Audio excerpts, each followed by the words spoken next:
We'll focus on prime time in this evening. Well, we're focusing on what else, but one of India's worst kept secrets, incest. This after several cases have come to light. This morning, of course, the horrific case coming in from Amritsar, where a child was raped by her father. But the mother, in fact, stepped in, even filing a case. There was intense pressure from family, from society, and this woman said she had no choice but to kill her 7-year-old, after which she even attempted suicide. Of course, been cases in Bangalore as well, and now another one that is being reported in Delhi, where a girl was raped by her father over a period of 2 years. Well, joining us on the program now, Vandana Kohli. She's, of course, a filmmaker. We're going to get to her in just a bit, but just let's take a look at this horrific report before we move on.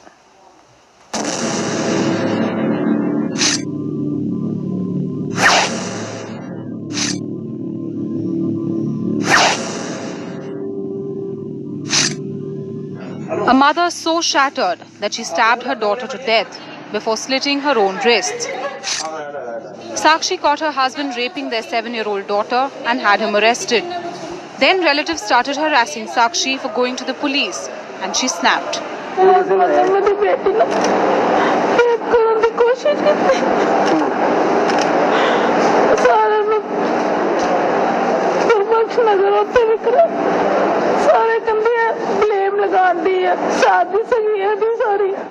Sakshi now faces charges of murder, attempted suicide, and a life mourning her child. In Bangalore, a 3-year-old allegedly raped by her own father waits for justice. It took days for the police to even get their act together and arrest Pascal Mazurier, a French embassy official. The victim, who's less than 4 years of age, is being treated mentally and medically. The mother is hoping that she could be out of trauma soon to be able to get back to school. The Bangalore police, which was criticized first for dealing the arrest of Pascal Mazurier and then received a sensitive investigation, is now awaiting forensic reports from a DNA laboratory. The investigation, traumatic for the child, who told the police she loved her father, and the ordeal for her mother, Suja Jones, who was treated like an accused and asked embarrassing questions. Were you sexually abused as a child? How was your sexual relationship with your husband? How many times have you lied to Pascal to go see lovers? How did you go to outsiders with your household problem? Amid reports that she is under pressure to withdraw her case, the mother has, in an open letter, asked the media to project her husband humanely and not as a monster dad. Will her flip-flop weaken the case? In Delhi, a 15-year-old was repeatedly raped and beaten by her father, a petty criminal, for 2 years. When she tried to resist him, he stabbed her. Her mother left and remarried. 2 months ago, her father walked out of another jail stint and attacked her and her aunt. She felt safe only when her father was arrested again. Vinod had been repeatedly raping his own daughter for over 2 years. He even attacked his wife with hot knives when she stood in the way.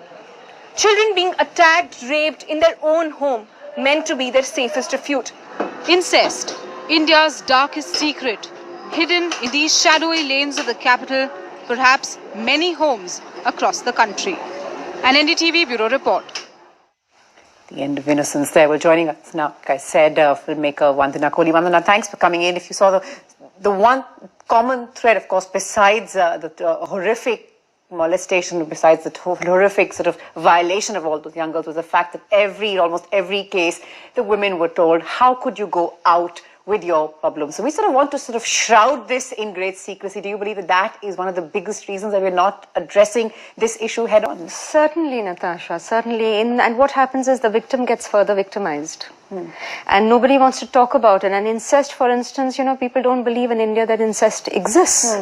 So if it does happen, people are just turning a blind eye to it. And I will cite, a friend of mine is a lawyer who works with women's rights, and she once told me of this case where this woman was thrown out, this woman was working, and she came home, and she has 3 daughters, and she found that her husband was abusing the daughters, and she threw him out of the house that very day. When the neighbors came up to her and told her, listen, don't let this spread, take him in, it doesn't matter, because people get to know who will marry your daughters. So you see, we have no systems to address this, and the victim is further condemned. And that just spirals, that just leads to more frustration, more rage, more anger. And therefore, very often it leads to people taking their own lives. Right, we keep thinking that brushing it under the carpet will somehow it'll just go away, but it just never goes away. And in fact, you worked on a documentary, the Subtext of Anger, as it's called, where you found that child abuse was one of the biggest reasons for people's anger just exploding in just unforeseeable Certainly, ways. Absolutely. In fact, for a lot of people, rage that they experience, the fountainhead of that rage lay in child abuse. Because when a child is being abused, there is this sense of confusion and helplessness.